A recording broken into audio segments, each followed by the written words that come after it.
This is the Norse Rescue Small Trauma Kit. Now we can configure these however you want, but this is typical items that are inside. So on the bottom here you'll see there's a tourniquet. Now this is the blue ones. This is just one we use for training. If you do use a blue tourniquet, the reason we have training ones slightly different is they are being put on and off regularly, whereas tourniquets are really a single-use product. If you had to use it in an emergency, it will still work as normal. So a tourniquet just sits on the bottom of this pouch.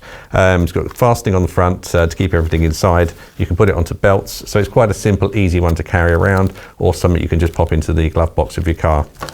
Once you open it up, you've got some basic items in here to deal with a life-threatening bleed. So to start with, we put WoundClot inside.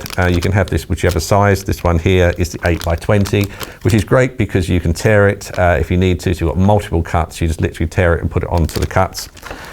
We then have a emergency bandage. So this will be what you put onto the wound. So you can put the WoundClot on and you can pop this over the top. It's very good. It's not a standard dressing, so it's very good for dealing with any serious bleed and life-threatening bleed. And you've also got some compressed gauze, which can be used for all sorts of things, but it's good for packing out wounds. So if you pop the WoundClot into a very deep cut and you need to pack it, then you can use this as well. So it's compressed, so once you open it up, it will come back into shape. You see it's quite a brick shape at the minute. However, it's very good because it will all open up and you can use it for packing.